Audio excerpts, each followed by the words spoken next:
Hello, everybody. Welcome to the TEACHERCAST Educational Network. My name is Jeff Bradbury. Thank you so much for joining us today and making TEACHERCAST your home for professional development. This is the TEACHERCAST podcast, and today we are talking all about student tech squads and ways that we can leverage our students both in and out of our classroom to help not only with our classes, but also to help provide some great professional learning to our teachers and maybe even our parents as well. I hope you guys are doing well. Of course, as we go through here, everybody's looking around to figure out what they're doing, how they're working with this whole distance learning thing. If you guys have any questions, please head on over to teachercast.net. Find us on Twitter at TEACHERCAST. And of course, leave us a voice message at teachercast.net/voicemail. I am so thankful that so many of you guys have reached out, are asking questions, asking for videos, anything that TEACHERCAST can do to help you guys out at this time. We would love to have you guys be a part of the TEACHERCAST Educational Network. I have three amazing guests today. I want to bring first on Dr. Wendy O'Connor, who's currently serving as the Director of Educational Services at the Department of National School District. Dr. O'Connor, welcome to the podcast. How are you today? I'm excellent. Thank you. Tell us a little bit about yourself. What are you doing these days? I am working behind the scenes from home, as is everyone, to try and figure out how we are going to continue educating our students virtually through distance education. We have had 2 weeks of spring break. Well, we're on our second week of spring break. So it's given us a little bit of time to figure out what our next steps are. And we're hoping to begin rolling out a distance learning plan next week. So that's taken up pretty much all day, every day for the last 2.5 weeks now. You know, I think a lot of educators and school districts are in that same boat of where are we? What are we doing? And, you know, today I'm also thankful that we have on one of the teachers in your school district, Mr. Nathan Bland. Nathan, how are you today? Welcome to the show. I'm doing well. Thank you. Tell us a little bit about yourself. How are you looking forward to distance learning and what does that mean to you right now as you guys go into this new realm of education? Well, I'm the district resource teacher for technology. So I support all of our K-6 teachers in technology. So it's going to be very interesting trying to help teachers at all different levels figure out distance learning. And I'm glad that you're here today. We are here to talk all about some of the great things that your students are doing. And to help us out, we also have one more guest. I want to bring on Miss Julie Porter. Julie, how are you today? Julie is the education consultant for an amazing company, for Promethean. Julie, welcome to the show. Tell us a little bit about what you're doing and what is new with Promethean these days. Thank you. Well, we have lots of new things. We're getting ready to launch a big firmware update for our panels, which is going to bring a lot of very useful tools to the classroom when we get back in the classroom. Lately, we're spending our time working from home and trying to support teachers as they transition into this online learning and trying as much as we can to reach out and say, hey, if you need help, you know, we do have an online platform that can make it a lot easier. And we're all here ready to teach. Mm-hmm. Now, obviously, look, there's a lot of things that are going on right now in education. And one of the things that a lot of our teachers are doing right now is trying to figure out how to stay in touch with their students, how to leverage those relationships that we're building in our classrooms in a completely different world, a virtual world right now. Nathan, talk to us a little bit about your program. You've got some interesting students, don't you? Yes, we created tech squads at each of our 10 elementary schools, where the students are like the mini tech team at each school, where they help with problems with Promethean boards, with computers, with Chromebooks, iPads. So they're kind of that first step to help teachers out when they need help. Talk to us a little bit about how that whole project got started. Is it a new project, something that you have been doing for a while? I can speak to that. Sure. So we were piloting some of the Promethean panels about 1.5 years ago or so. And at that time, I was new to the district, and I was really excited to get out to the classrooms and see how these panels were being used and kind of, you know, where we were in the pilot process. And I went to a 6th grade teacher's classroom, Jamie Hill, And I have been to many classrooms prior to that. And the teacher, of course, shared with me, the great things they were able to do with their Promethean panels. But what was different in Jamie's class is instead of, having me sit down and listen to her talk about the panel, she immediately introduced me to about 6 of her students and said she was going to head to the other side of the class. She was doing a small group lesson with some of her other students. She said, "You're in good hands with my tech squad." And the 6 students or 5 or 6 students, went on to provide a demonstration for me of everything they knew about the Promethean panel. But then, time ended, and Ms. Hill said, "Okay, guys, we're going to go on and we're going to do a whole group lesson now." And they were just so excited to show me everything. They were sad to have to stop showing me what they knew. So it gave me the idea, once we completed the pilot and decided to purchase Promethean panels for every classroom, that rather than just having a few techie kids in your own class, why not create a squad of students at each school that would be able to support all teachers from TK all the way up till 6th grade? And so that's where the idea kind of started, from seeing it as a model in a classroom. I love the idea how students were the ones that really started that ball rolling to have programs that are helping the adults. That's something that we do in our classrooms. And in my middle school is I've got a broadcasting group of students, and I'm using those students not only to do morning announcements and fun things like that, but they're now going into other classrooms and they're teaching all about audio and video to their Englishes and social studies teachers and all there. Nathan, talk to us a little bit about how these students are utilized. Do teachers sign them out? Does the district say we're doing a day? How does the whole program run?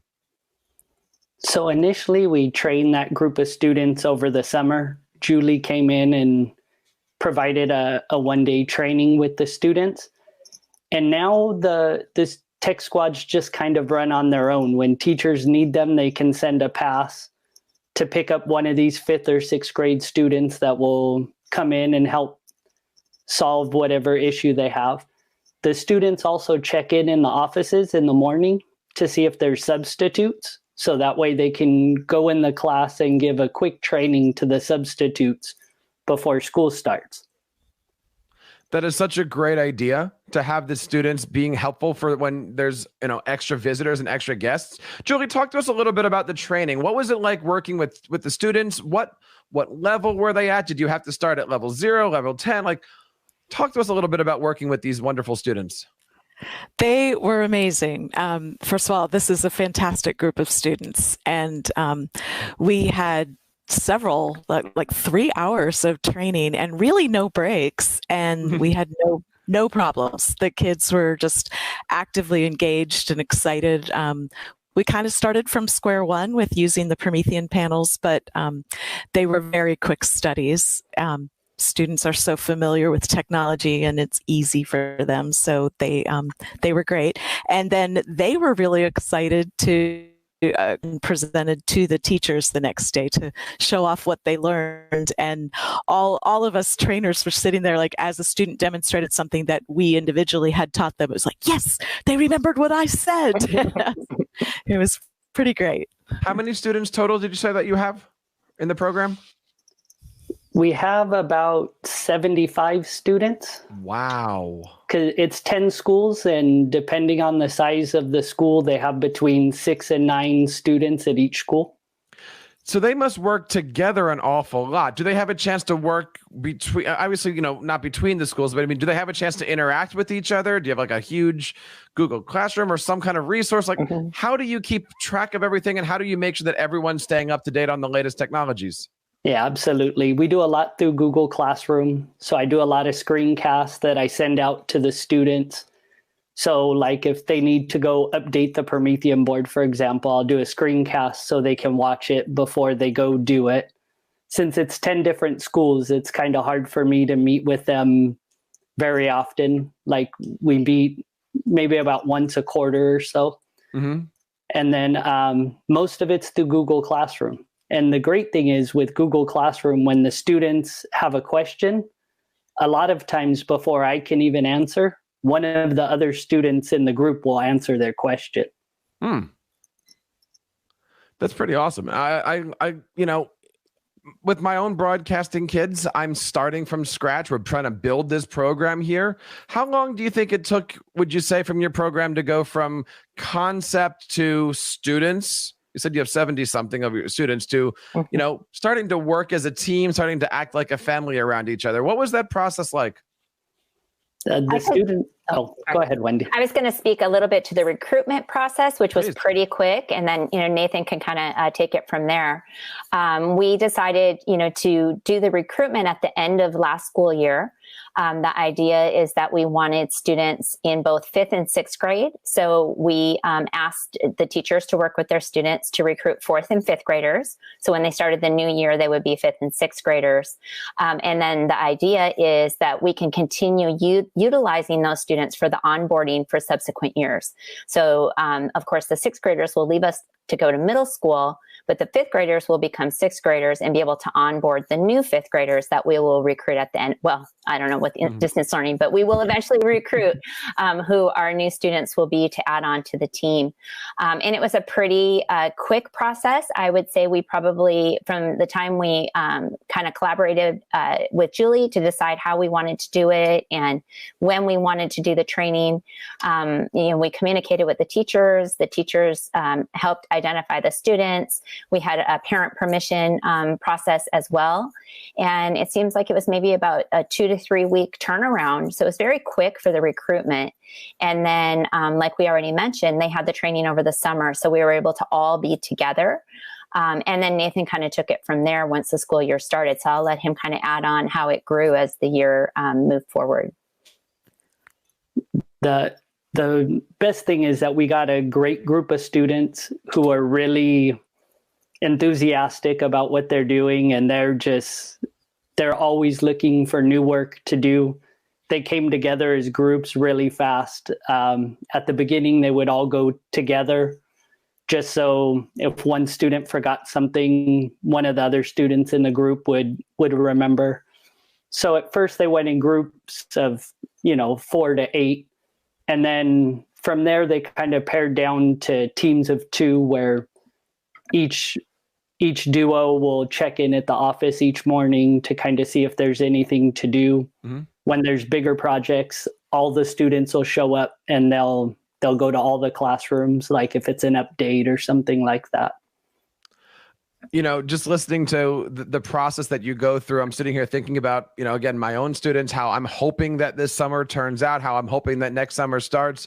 Julie, let me bring you back in here. As Promethean is working with these school districts, I'm sure that anybody listening to this show might say, how do I get involved? How do I start a tech squad? Is there some way out there that I can replicate this? Talk to us a little bit about the relationship that Promethean has with not only this school district, but with other school districts. And is it possible for other school districts to create their own tech squads? Absolutely. So Promethean has so many departments, but the best one, of course, is mine, the education consultants. And there are over 30 of us spread across the country. So any school that has Promethean products also has an education consultant that is assigned to that school. And we never just dump off the panels and leave you to swim on your own. The education consultant should be in touch with you all the time, offering training, available to answer questions and all of that. So when we had the meeting where Wendy first brought up this idea, I remember I was just like, oh, this is such a great idea. I can't wait to be part of this. And brought it back to Promethean and said, hey, can we support this? And they were absolutely excited about it. So we provided T-shirts for the kids that were much too large, so they all looked like they were wearing Promethean dresses.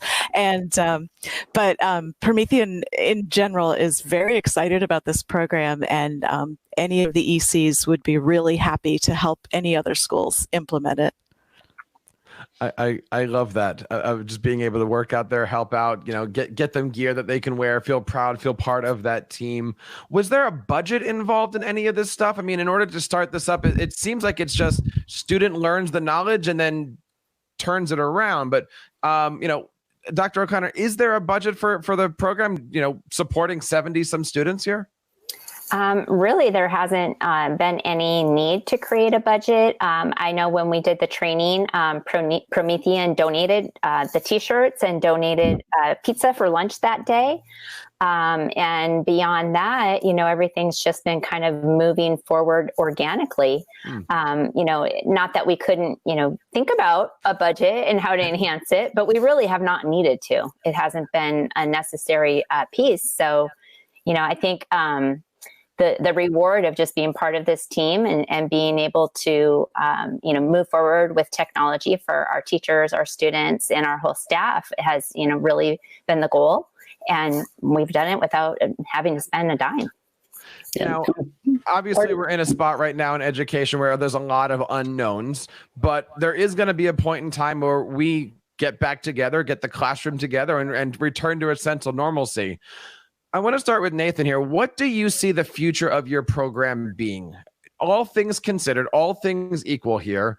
As you move forward, where would you like to see your program grow? And what do you see? How do you want to see your program evolve over the next year, maybe two, as you move through this process? Well, we initially just started with the students kind of helping with the Promethean boards. But as this year has gone on, they've started helping with Chromebooks. We did an iPad rollout for our K2 students. So the students have done a lot of work with teachers on the iPads. And I think iPads will kind of be our big next step. One of the really cool things that happened just a couple of weeks ago is I was showing the students how to use Apple Classroom. And the group that I was teaching, I told them, do you guys feel comfortable going into individual teachers' classrooms and kind of helping them get started if you need to?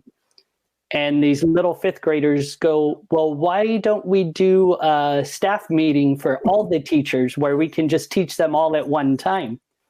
And I was like, you guys would really want to go teach all the teachers at that school? And they're like, absolutely. So I'm hoping that we get to the point where this Tech Squad group could not only help the teachers, but also go do some professional development. I mean, that's some real world learning for the students there. I think that's a perfect idea for that. I mean, Dr. O'Connor, where would you like to see this? I know you're overseeing the program. You've got a lot of hats in the district. Where would you like to see this expand? I mean, again, all things considering about where we are in this world educationally, I would assume that you were planning to have training part 2 this coming summer. What were you looking forward to, and how would you like to see this evolve? Well, I was looking forward to, just following a similar process to what we did last year, where we recruit that next group and we kind of build in an onboarding opportunity where the older grade students train the younger grade. I think that will probably still happen. We just don't know the timeline of that.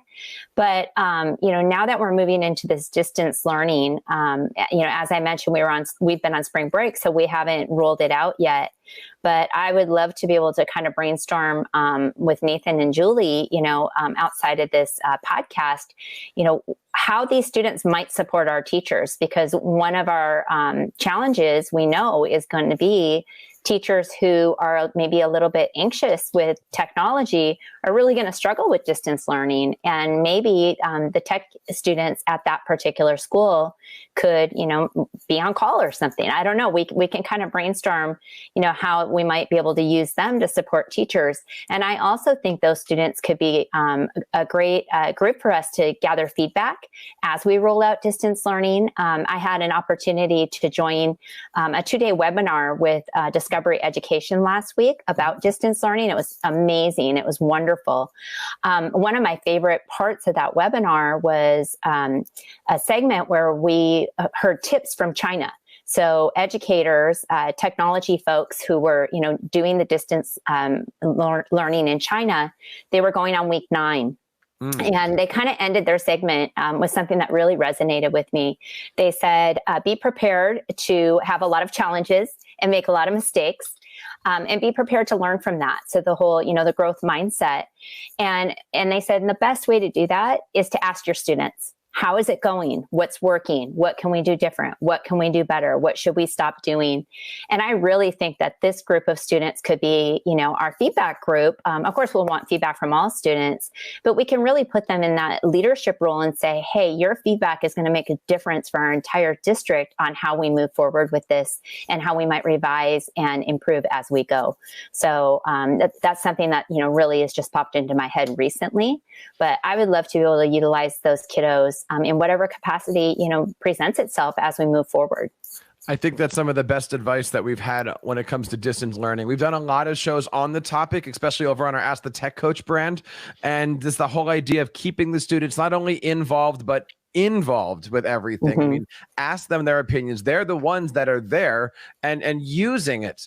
And also don't be afraid to reach out to some of these big companies that are out there. They're here to support us in the classrooms. They're here to support students, and they're ultimately here to help make our distance learning just a little bit easier. Julie, I don't know if you can mention anything about what Promethean is doing when it comes to supporting teachers in our distance learning. Is that something that your department's working on? Oh, absolutely. Within a week, we had a bunch of materials put up with tips and tricks for mobile learning. I mentioned we have a software platform called ClassFlow that is designed to be online, and you can deliver materials to the students, ask them questions, do assessments, everything online.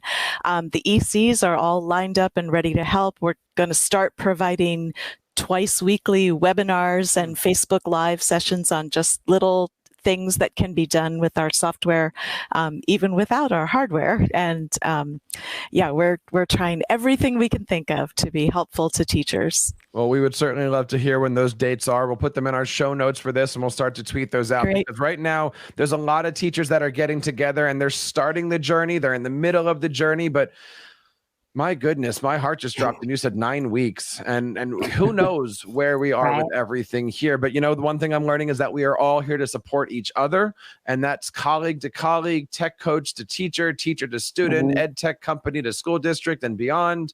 Guys, I want to say thank you so much for your time today and sharing not only the stories about how your district is coping through distance learning, but also about your amazing students and those awesome, what you said, really, really large shirts, right? Guys, we would love to continue this conversation. Please feel free to come on anytime. Julie, I'll give you the first words here. Where can we go to learn about Promethean, some of the great things that you're doing? And if you want to plug any of these resources that you have coming up, we would love to learn more. And again, we'll put all this stuff in our show notes. Awesome. Yeah, absolutely. Go to prometheanworld.com. If you want to go right to a spot that has lots of how-to videos and resources, just Google Learn Promethean, and a site with a much longer address than that will come up. And it is chock full of resources for teachers. And you can follow my department, again, the best department at Promethean. On Twitter, it's at Learn Promethean. Nice. Dr. O'Connor, tell us a little bit about your school district. Where can we find you guys? And how can we learn more about the great things that your whole district is doing these days? So, of course, our website, we're hoping to be able to update some of the information that we're going to roll out for distance learning in the next week or so. So that would be at nsd.us. Of course, we, like to collaborate and share what's going on, at any given time through Twitter. So my handle is at nsdleti, L-E-T-I, which stands for Literacies, Educational Technology, and Innovation. And the hashtag NSDNow will also pull up any tweets that have been identified as part of the National School District. Well, thank you so much for being on. Nathan, somebody who's in the front lines, we would love to hear from you. What are you thinking about as you're moving into distance learning, and how can we reach out to support you, your students, and really keep in touch with what's going on with you and your program? Right now, I'm just looking at all the different programs we have at our district, and so many of them can be used in distance learning. So now it's just trying to get all of our teachers ready to go with so many different options that they can use. And I can be found on Twitter at Nate Bland. That's at N number 8 BLAND. Guys, I want to say thank you so much for your time. And of course, saying thank you to Promethean for making today's program available to everybody. And you know what? As we said earlier, we are all in this together, and you guys can be a part of the TeacherCast Educational Network. Check us out over on teachercast.net. Support this and all of our programs. Join our newsletter. Find us on Twitter at TeacherCast. And of course, if you want to reach out and ask me any questions about distant learning, coaching, podcasting, you name it, you can head on over and go to feedback@teachercast.net. We would love to hear from you guys. Well, that wraps up this episode of the TeacherCast podcast. On behalf of Nate, Julie, Wendy, Promethean, and everybody here on the TeacherCast Educational Network, my name is Jeff Bradbury, reminding you to keep up the great work in your classrooms and continue sharing your passions with your students. You've been listening to the TeacherCast Educational Network, hosted by Jeff Bradbury. Please reach out to the show with all of your questions on Twitter @TeacherCast or online at www.teachercast.net. Be sure to subscribe to our podcast so you don't miss any future episodes. And please take a moment to write a review in the App Store.